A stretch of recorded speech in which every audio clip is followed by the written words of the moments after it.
नमस्कार दोस्तों, आपका हमारे YouTube चैनल में स्वागत है। आज हम डिस्कस करेंगे आप अपनी इम्यूनिटी को कैसे बढ़ा सकते हो। बिकॉज़ जब हमारी इम्यूनिटी वीक होती है तो हमें बहुत सारी बीमारियां लगती है, और जब बहुत सारी बीमारियां लगती है तो हमें क्या फिर डॉक्टर्स के पास जाना पड़ता है, हॉस्पिटल्स के चक्कर लगाने पड़ते हैं, हमारा बहुत सारा टाइम भी वेस्ट होता है और हमारा बहुत सारा पैसा भी वेस्ट होता है।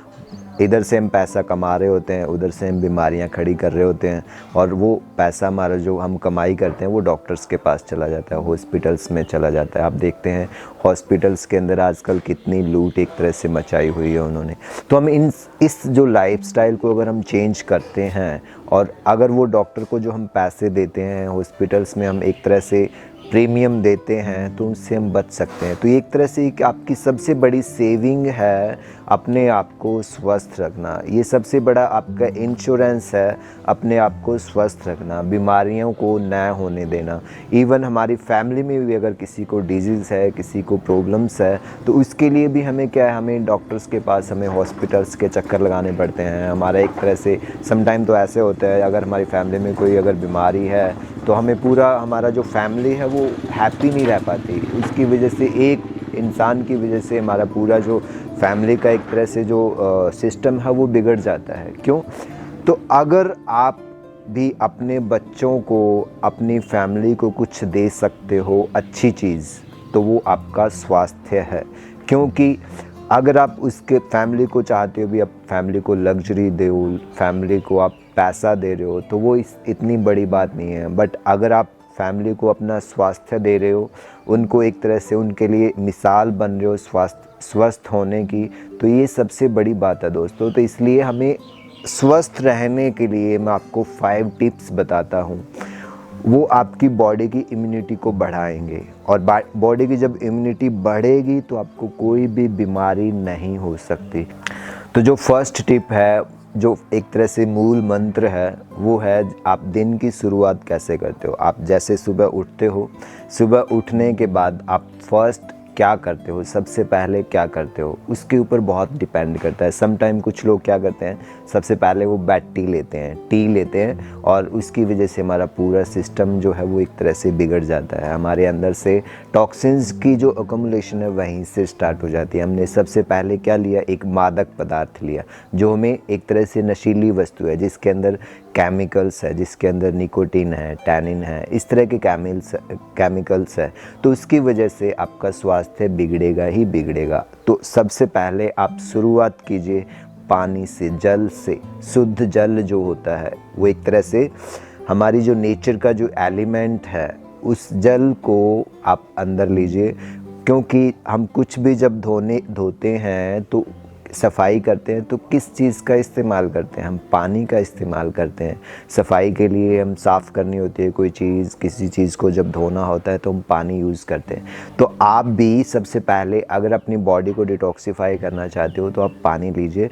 और इसके ऊपर भी मैंने एक वीडियो बना रखा है कि आपको पानी कैसे पीना चाहिए, पानी आपको कब पीना चाहिए, कितनी मात्रा में पीना चाहिए। तो सारी डिटेल जो है उस वीडियो से आपको मिल जाएगी, तो आप वीडियो प्लीज़ ज़रूर देखिएगा।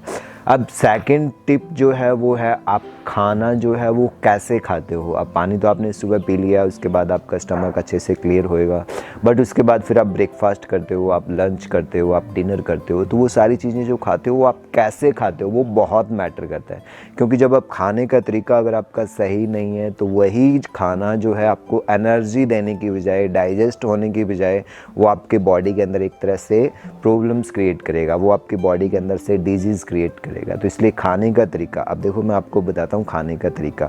वैसे तो आपने सुना होगा, आप क्योंकि सुनते तो हैं हम बट करते नहीं हैं, तो इसको अप्लाई करने की ज़रूरत है। खाना प्रॉपर च्यू करके खाइए।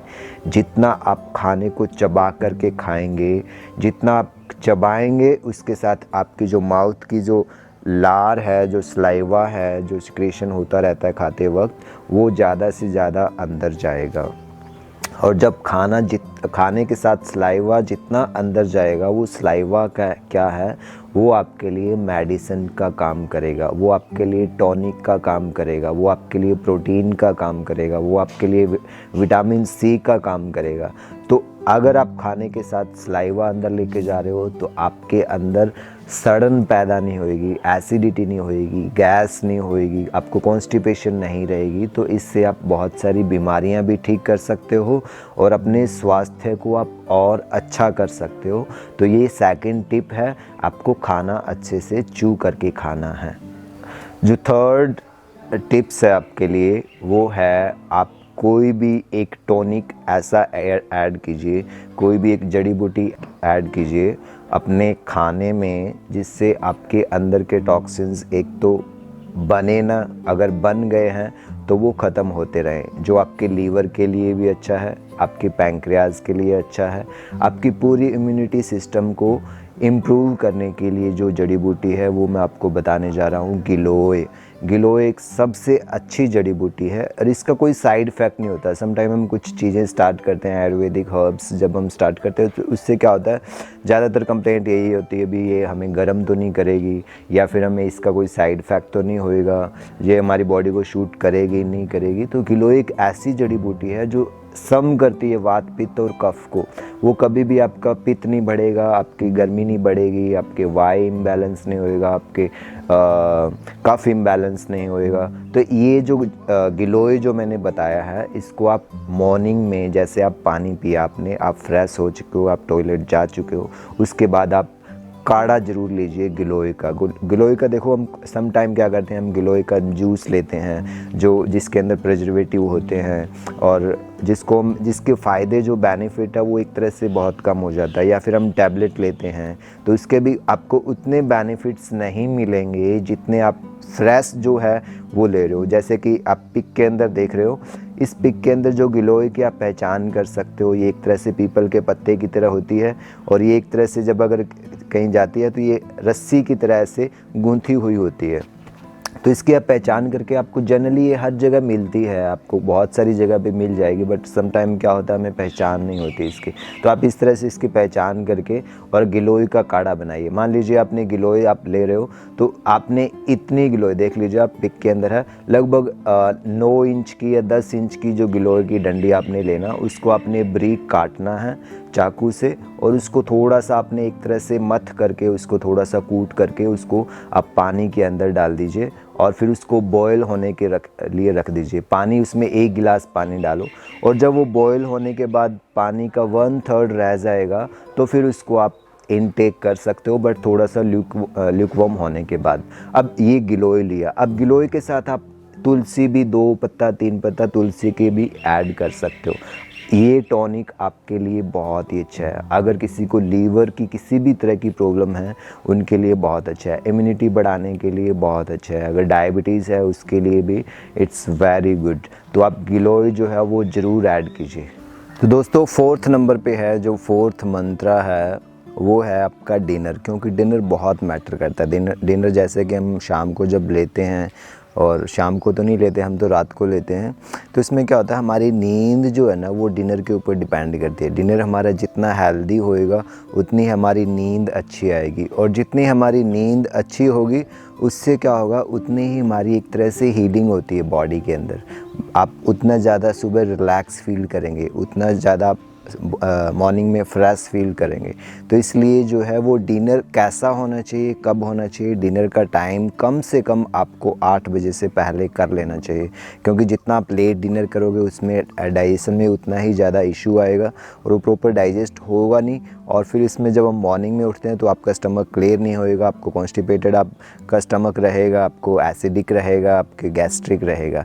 तो ये डिनर के ऊपर डिपेंड करता है। डिनर आप जितना जल्दी करेंगे, आप 7 to 8 के बीच में कम से कम कर लीजिए। वैसे तो कहा जाता है भाई डिनर आपको सूरज छिपने से पहले कर लेना चाहिए, बिकॉज़ उस समय आपका डाइजेशन जो है, आपका डाइजेस्टिव ऑर्गन्स हैं जो प्रॉपर वर्क करते हैं। तो इसलिए डिनर का टाइम जो है आप जितना जल्दी रखेंगे उतना आप मॉर्निंग में फ्रेश फील करेंगे, उतनी आपकी नींद अच्छी आएगी। और डिनर जब जल्दी करेंगे तो सोना भी आपको जल्दी ही होगा, बिकॉज़ अगर आप लेट होते हो तो आपको दोबारा भूख लगने के चांस रहते हैं, फिर आप कुछ दोबारा खाएंगे तो आपका एक तरह से बॉडी क्लॉक जो है वो पूरी तरह से स्पॉइल हो जाएगी। तो अब नेक्स्ट करते हैं 5th मंत्रा के ऊपर आते हैं। जो 5th टिप्स है बहुत इंपॉर्टेंट टिप्स है, जो आपके अंदर कॉस्मिक एनर्जी को इंक्रीज़ करता है, आपकी इम्यूनिटी पावर को इंक्रीज़ करेगा, आपका कंसंट्रेशन भी बढ़ाएगा, वो है प्राणायाम। प्राणायाम एक यौगिक प्रक्रिया है, ब्रीदिंग एक्सरसाइज भी उसको हम कह सकते हैं। उसमें हम क्या करते हैं, हम डीप ब्रीदिंग करते हैं, उसमें हम डिफरेंट टाइप्स के प्राणायाम होते हैं, 15 टाइप्स के प्राणायाम। सम टाइम उसमें जो टेक्स्ट है उसमें 8 टाइप्स के भी प्राणायाम हैं। तो उसमें प्राणायाम में अनुलोम विलोम है, सूर्य भेदन है, और अगर षटकर्म की बात करते हैं तो कपालभाति। इस तरह से आप कम से कम 15 to 20 मिनट्स अगर आप मॉर्निंग में जब फ्रेश एयर चल रही होती है उस समय अगर आप उस फ्रेश एयर को, उस ऑक्सीजनेटेड एयर को, कॉस्मिक एयर को इनहेल करते हो तो सबसे अच्छा जो है वो आपके असर डालता है आपकी इम्यूनिटी इंक्रीजिंग के लिए। उससे क्या है, आपकी अंदर से हीलिंग होती है, फिजिकली भी और मेंटली भी। तो इसलिए प्राणायाम अपने लाइफ स्टाइल ज़रूर ऐड कीजिए। 24 घंटे में कम से कम 15 मिनट भी अगर आप प्राणायाम करते हो तो ये आपके लिए बहुत ही बेनिफिशियल है। तो ये मैंने आपको 5 टिप्स बताए हैं। अब एक लास्ट टिप जो है वो हो सकता है कुछ मेंबर ना कर पाएँ और कुछ उसको इजीली कर सकते हैं, कुछ हो सकता है आप पहले से ही कर रहे हो, वो है फास्टिंग। दोस्तों फास्टिंग में क्या होता है, जैसे हम संडे का एक दिन का ऑफ लेते हैं ना, उसमें हम क्या करते हैं, अपने कुछ पेंडिंग वर्क्स कर लेते हैं, हम आराम करते हैं हम। तो इस तरह की चीज़ें हमारी फिजिकल बॉडी को भी चाहिए होती है, उसको भी एक दिन का ऑफ चाहिए होता है। हमारे डाइजेस्टिव सिस्टम को भी एक दिन का ऑफ चाहिए होता है, ताकि वो भी आपके जो पेंडिंग काम उसके लिए क्या हो सकता है, उसके जो टॉक्सिन्स हैं, कहीं पे बीमारी है उसको ख़त्म करना। तो इस तरह के वर्क जो है वो आपकी इम्यूनिटी जो पावर है उस दिन करती है। तो इसलिए फ़ास्टिंग हफ्ते में 1 दिन फ़ास्टिंग आप ज़रूर कीजिए। 1 दिन की फ़ास्टिंग से आपको बहुत बेनिफिट होएगा। और 1 दिन की फ़ास्टिंग में आप क्या कर सकते हो, आप शेड्यूल बना सकते हो। फ़ास्टिंग फुल डे फ़ास्टिंग में नहीं बात कर रहा, फ़ास्टिंग में क्या करते हो आप मॉर्निंग में, जैसे कि मैं आपको शेड्यूल बताता हूँ कैसे करना फ़ास्टिंग। मॉर्निंग में आप फल खाइए, आप कोई भी एक टाइप का फ्रूट ले सकते हो। जैसे मान लीजिए आप एप्पल ले रहे हो, पपाया ले रहे हो, तो उसमें आप मॉर्निंग में ब्रेकफास्ट में ओनली फ्रूट्स ले लीजिए, वैरायटी ऑफ फ्रूट्स नहीं लेना। फिर आप जस्ट लंच कीजिए, लंच में आप नॉर्मल जो चीज़ें खाते हो इसमें भी वैरायटी ऑफ फूड नहीं लेना, बट जो आप मान लीजिए आप दाल ले रहे हो, आप चपाती ले रहे हो, आप एक लस्सी का गिलास ले रहे हो, तो वो आपके लिए अच्छा है। आप उसमें भी बहुत सारी वैरायटीज़ नहीं लेना। और फिर इवनिंग में आप क्या कर सकते हो, इवनिंग में केवल आप मिल्क लीजिए, दूध लीजिए। इवनिंग में आपने पूरी तरह से रेस्ट देना है। तो उसके बाद ये एक तरह से फास्टिंग भी हो जाएगी, बट इसको आप इजीली फॉलो भी कर सकते हो। तो इस तरह से मैंने जो आपको टिप्स बताए हैं, 5 टिप्स हैं और 6 भी है, अगर आप इनको फॉलो करते हो तो आप अपनी इम्यूनिटी को बहुत स्ट्रॉन्ग बना सकते हो। आपको कभी भी डॉक्टर के पास जाने की ज़रूरत नहीं पड़ेगी। तो फ्री इंश्योरेंस, सेविंग भी है और हैप्पीनेस फैक्टर भी है आपकी पूरी फैमिली के लिए, आपके लिए भी और आपके समाज के लिए भी। तो दोस्तों इसको आप ज़रूर फॉलो कीजिएगा। आपका बहुत बहुत धन्यवाद। अपना ख्याल रखिएगा।